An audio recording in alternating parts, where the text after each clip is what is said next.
શું ગુજરાતમાં ભીષણ ગરમી વચ્ચે વરસાદની એન્ટ્રી થશે? શું મે મહિનાની શરૂઆતમાં ગરમીમાંથી રાહત મળશે કે પછી બફારો વધશે? અરબી સમુદ્ર અને બંગાળની ખાડીમાં સર્જાયેલી હલચલની ગુજરાત પર શું અસર થશે?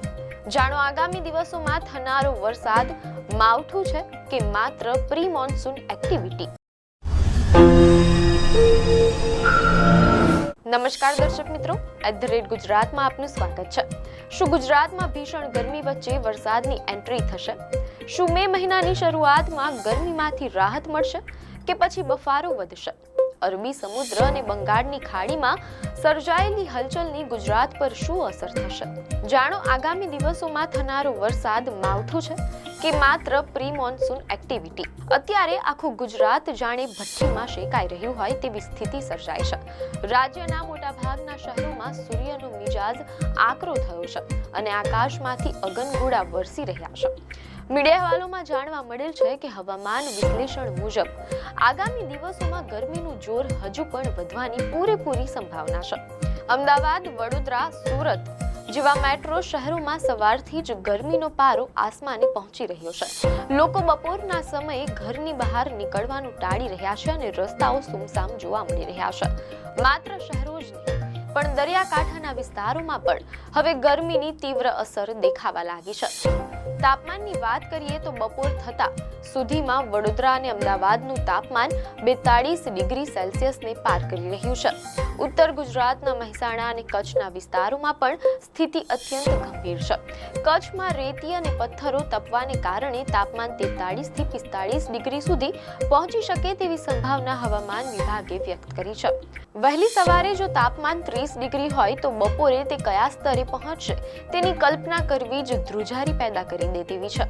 હીટ વેવની આ અસરને ધ્યાનમાં રાખીને હવામાન વિભાગે વિવિધ વિસ્તારો માટે એલર્ટ જાહેર કર્યું છે અને નાગરિકોને સાવચેત રહેવા અપીલ કરી છે. ગરમીના આ પ્રકોપ વચ્ચે એક રાહતના સમાચાર પણ છે.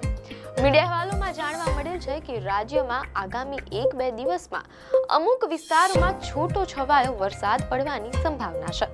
જો કે નિષ્ણાંતો આને માવઠું નહીં પણ પ્રી મોન્સૂન એક્ટિવિટી ગણાવી રહ્યા છે. આ વરસાદ ચોમાસાના આગમન પહેલાની કુદરતી પ્રક્રિયાનો એક ભાગ છે. જો કે આ વરસાદી ઝાપટા કાયમી રાહત નહીં આપે. વરસાદ પડ્યા પછી ફરી એકવાર ગરમીનો પારો એટલો જ ઊંચો જવાની શક્યતા છે, જે ઉકળાટ અને બફારો વધારી શકે છે. મીડિયા અહેવાલોમાં જાણવા મળેલ છે કે અમદાવાદની આસપાસના ધોળકા, વિરમગામ, કલોલ અને નડિયાદ જેવા વિસ્તારોમાં ગરમીનું પ્રમાણ વધુ રહી શકે છે. મે મહિનાની શરૂઆત સુધી આ સ્થિતિ યથાવત રહેવાની છે. અત્યારે તાપમાનમાં કોઈ મોટો ઘટાડો થાય તેવા સંકેતો નથી. પહેલી અને બીજી મે દરમિયાન તાપમાન 43 થી 44 ડિગ્રીની આસપાસ જળવાઈ રહેશે. આ ભીષણ ગરમી વચ્ચે વાતાવરણમાં જે ફેરફાર આવવાનો છે તે મુખ્યત્વે દરિયાઈ પવનો અને સિસ્ટમમાં થતી હલચલને આભારી છે. હાલમાં ઉત્તર ભારત પરથી વેસ્ટર્ન ડિસ્ટર્બન્સની એક સિસ્ટમ પસાર થઈ રહી છે, જેના કારણે ઉપરના વિસ્તારોમાં ગાજવીજ સાથે વરસાદ જોવા મળી રહ્યો છે તેમ અહેવાલોમાં જાણવા મળેલ છે. સાથે જ મીડિયા અહેવાલોમાં એમ પણ જાણવા મળેલ છે કે બીજી તરફ બાંગ્લાદેશ તરફ એક સિસ્ટમ સક્રિય થઈ છે અને માલદીવ્સ પાસે પણ દરિયામાં હલચલ જોવા મળી રહી છે. આ સિસ્ટમોની અસરને કારણે દરિયાકાંઠાના વિસ્તારોમાંથી ટ્રફ ખેંચાઈને આવી રહ્યો છે. મહારાષ્ટ્રના કોંકણ વિસ્તારથી આ સિસ્ટમ ધીરે ધીરે ઉપર તરફ સરકી રહી છે, જેની આંશિક અસર ગુજરાતના દક્ષિણ ભાગોમાં જોવા મળી શકે છે. ઘણા લોકો આ વરસાદને માવઠું ગણીને ગભરાઈ રહ્યા છે. ખાસ કરીને ખેડૂતોમાં પાકના નુકસાનને લઈને ચિંતા છે, પરંતુ હવામાન નિષ્ણાંતોનું કહેવું છે કે આ વરસાદ અગાઉ જેવું ભયંકર માવઠું હતું તેવો નથી. આ માત્ર છૂટો છવાયો અને સામાન્ય વરસાદ હશે. બાંગ્લાદેશવાળી સિસ્ટમ જ્યારે ભારતની ધરતી પર પ્રવેશશે અને દક્ષિણથી આવતો ટ્રફ ઉપર આવશે ત્યારે તેની મર્યાદિત અસર જોવા મળશે. ગુજરાત પર આની કોઈ સીધી કે મોટી અસર થતી અત્યારે દેખાતી નથી, તેથી ગભરાવાની જરૂર નથી. હવામાન વિભાગની આગાહી મુજબ મે મહિનાના બીજા અઠવાડિયામાં વરસાદની શક્યતા વધુ પ્રબળ બનશે. અરબી સમુદ્ર અને બંગાળની ખાડી એમ બંને જગ્યાએ અત્યારે હલચલ જોવા મળી રહી છે. માલદીવ્સ પાસે બનેલી સિસ્ટમ જેમ જેમ ઉત્તર તરફ આગળ વધશે તેમ તેમ ભેજવાળા પવનો ગુજરાતમાં પ્રવેશશે.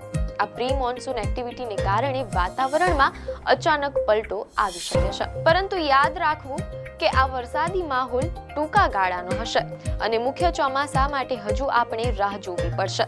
જ્યાં સુધી તાપમાનનો પારો નીચો ન આવે ત્યાં સુધી તકેદારી રાખવી અનિવાર્ય છે. હીટ વેવ દરમિયાન પુષ્કળ પાણી પીવું, સુતરાઉ કપડાં પહેરવા અને બપોરે 12 થી 4 ના સમયગાળા દરમિયાન બિનજરૂરી બહાર ન નીકળવું સલાહભર્યું છે.